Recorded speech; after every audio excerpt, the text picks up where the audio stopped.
नमस्कार दोस्तों, मैं विष्णु कटक सीनियर न्यूरोथेरेपिस्ट।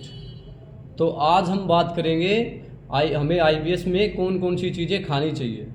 तो मैं पहले आपको बता दूं कि मैंने 5 साल आईबीएस को झेला है था। उसके बाद मैं आपको ये नॉलेज बताने वाला हूँ। जिस दौरान मैंने आईबीएस झेला था उस दौरान मैंने कौन सी चीज़ें खाई हैं जिससे मेरा आईबीएस कम हुआ और न्यूरोथेरेपी ट्रीटमेंट प्लस डाइट से बिल्कुल ठीक हुआ। तो हम आपको बताएंगे कि कौन कौन सी ऐसी चीज़ें हैं जो हम खाकर काफ़ी हद तक अपने आईबीएस को घर पर ही कवर कर पाते हैं, ठीक है, या फिर जो उसके सिम्टम होते हैं वो बढ़ने की बजाय कम होने लग जाते हैं। तो सबसे पहले हमें करना क्या होगा, हमें एक डाइट चार्ट मेंशन करना होगा। डाइट चार्ट मेंशन करना ज़रूरी इसलिए है कि जो चीज़ें हम बताते हैं कुछ लोगों को तो मतलब ये है कि हमने जैसे 4 सब्जी बताई है या 4 फ्रूट्स बताए हैं, तो उनमें से भी कुछ फ्रूट्स लोगों को नहीं पच रहे या कुछ को वो बहुत आसानी से पच जाते हैं। तो उसमें सबसे पहले हमें डाइट चार्ट प्लान, जो डाइट चार्ट तो बिल्कुल फॉलो करना ही पड़ेगा। तो सबसे पहले हमें सुबह उठना है तथा गुनगुने पानी से हमने अपनी शुरुआत करनी है। सुबह जैसे हम उठे, गुनगुना पानी पिया, उसके बाद फ्रेश हुए।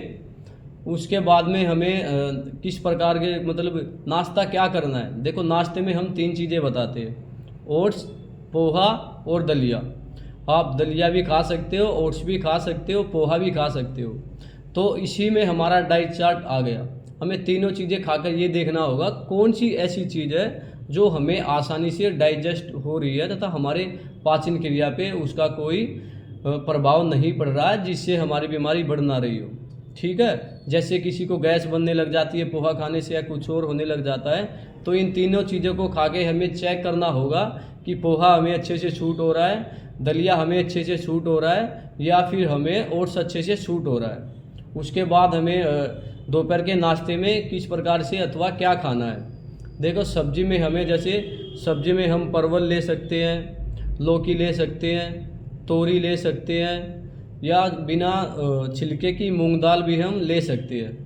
पेठा यानी कद्दू ले सकते हैं, टिंडा हम ले सकते हैं, या कुंदरू भी हम खा सकते हैं। तो इसी प्रकार से जो 6 सब्जियां हमने बताई हैं, 6-7 सब्जियां जो बताई है उनको हमें खाना पड़ेगा जिससे हमें सिम्टम हमारे आईबीएस में बढ़ने की बजाय कम होने लग जाते हैं। ये सभी सब्जियां हमें आसानी से पचना शुरू हो जाती हैं धीरे धीरे करके अगर हम इन्हीं को खाते हैं। इसमें ही हमें लगातार, देखो, हमें डाइट चार्ट कैसे फॉलो करना है पहले मैं बता देता हूँ आपको कि जो दिन में हमने जो जो चीज़ें खाई हैं उनको हमें लिखना है कि इस समय हमने क्या खाया, इस समय हमने क्या खाया, और देखना है कि किस चीज़ से के खाने से हमें गैस बनी है, नहीं बनी है, क्या बना है। अगर आपको इन सभी सब्जियां या फिर नाश्ता जो भी बताया है उसको खा के कुछ नहीं बन रहा है तो बिल्कुल सही है। तो यह आपको इन सभी चीज़ों को फॉलो करते हुए चलना है, अन्यथा आपको इन चीज़ों में से जो बताई जाती है सबको एक एक बार खा के चेक कर लेना है कि कौन सी सब्जी या नाश्ता किस प्रकार से हमें पच रहा है तथा उसका पाचन क्रिया पर कोई बुरा प्रभाव नहीं पड़ रहा है। डाइट चार्ट से ही आप अपने सिम्टम को बहुत कम कर पाओगे, ठीक है। उसके बाद हमें आटा, गेहूँ मतलब या फिर किस प्रकार से हमें रोटियां खानी है। इसमें हमने देखो आटे में क्या क्या है। गेहूं का आटा हमने लेना है, उसमें 30% हमें ज्वार मिलानी है तथा जैसे 10 किलो अगर हमने गेहूं लिया है तो 3 किलो ज्वार, 7 किलो गेहूं, 3 किलो ज्वार और 1 किलो जौ ले लेना है। इसे 11 किलो 10-11 किलो बना के इस प्रकार से इसको खाना है। अथवा कुछ लोगों को क्या होता है, ये जिसको डायरिया है उसको ज्वार कई बार नहीं पच पाती है, इसलिए उसको रागी के आटे का सेवन करना चाहिए।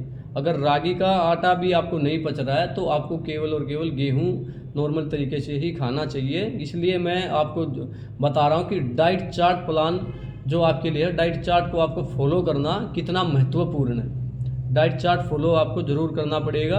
आपको देखना पड़ेगा किस प्रकार से तथा कितनी परसेंटेज में आपको कौन सी चीज़ें पच रही है। जैसे परसेंटेज का मेरा कहने का मतलब है, अगर हम 50% ज्वार 50% गेहूँ मिलाते हैं वो हमारे लिए अच्छा है, या फिर 20% ज्वार 80% गेहूँ मिलाते हैं वो हमारे लिए अच्छा है। इन सब चीज़ों को डाइट चार्ट को अपना फॉलो करते हुए ही आपको ये चीज़ें बताई जा रही हैं, उसको फॉलो करके ही आईबीएस को काफ़ी अच्छी तरीके से कंट्रोल कर पाओगे। फ्रूट्स की कौन कौन सा फ्रूट्स आपको खाना है।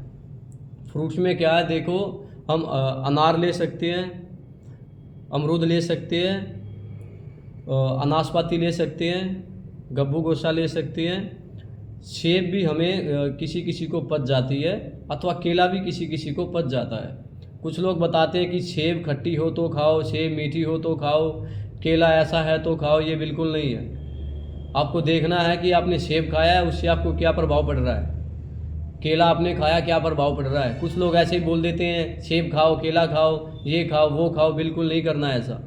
सेब केला अगर आपने खाया है तो डाइट चार्ट पे ही चलना पड़ेगा। देखना पड़ेगा कि मैंने सेब खाई थी, मुझे उससे क्या हुआ है। सेब खाने के तुरंत बाद में फ्रेश होने तो नहीं गया, या फिर सेब खाने से सेब खाई है तो उसके बाद मुझे गैस, एसिडिटी ऐसी कोई समस्या तो नहीं आई। अगर ऐसी कोई भी समस्या आपको नहीं आती तो सेब आपके लिए खाने के लायक है। तो आप सेब बिल्कुल आसानी से खा पाओगे, केला भी आसानी से खा पा रहे हो तो आपके लिए बेटर है। वरना आपको जो 4 फ्रूट्स बताए हैं आपको वही खाना है, जिनमें अनार, अमरूद, अनाशपाती और गब्बू गोसा है। ठीक है।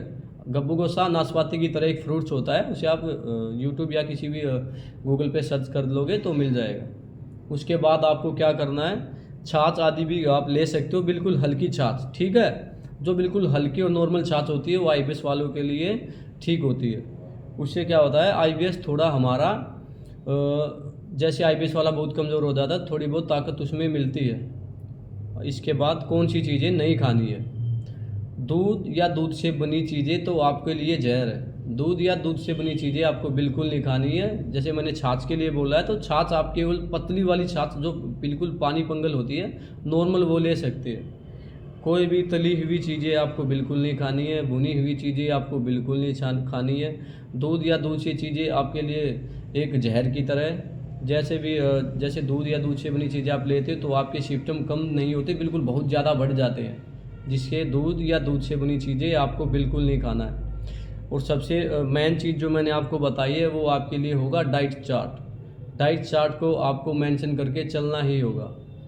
बाकी जो लोग बताते हैं कि आप भुगड़े खा सकते हो, चना खा सकते हो, ये खा सकते हो, ये आपके लिए बिल्कुल नहीं बना है। ठीक है। ये सब चीज़ें आपको बिल्कुल नहीं खाना है। जो आपको बताया गया है, जिस चीज़ों को खा के मैं ठीक हुआ हूँ, जिस चीज़ों को खा के हमने इतने सारे आईबीएस पेशेंट को ठीक किया है, केवल आपको वही नॉलेज दिया गया है। उसी चीज़ के आधार पे ही चलते हुए, डाइट चार्ट को फॉलो करते हुए, आपको इन सब चीज़ों को फॉलो करते हुए भी अपने आईबीएस को बहुत कंट्रोल कर पाओगे। या फिर कुछ लोग ऐसे हैं जो डाइट चार्ट को फॉलो करके योगा साथ में स्ट्रेचिंग करके घर पे अपने आईबीएस को काफ़ी कम कर पाते हैं। माइल्ड वैरायटी का आईबीएस आप घर पे ही ख़त्म भी कर सकते हो, ठीक भी कर सकते हो। अगर आपको माइल्ड वैरायटी से ज़्यादा का आईबीएस है, हाइपर वैरायटी का आईबीएस है, तो उसके लिए आपको हमारे पास आना पड़ेगा, जिसमें हम डाइट भी फॉलो कराते हैं, योगा भी आपका कराते हैं, स्ट्रेचिंग भी की जाती है, अथवा न्यूरोथेरेपी ट्रीटमेंट दिया जाता है। जो हमारा मेन है, न्यूरोथेरेपी से ही हम आप सबको ठीक करते हैं। अगर आपको आईबीएस है तो आप हमारे दिए गए नीचे वाले नंबर पे कॉल कर सकते हो, अथवा फ्री में कंसल्ट ले सकते हो। ठीक है। धन्यवाद।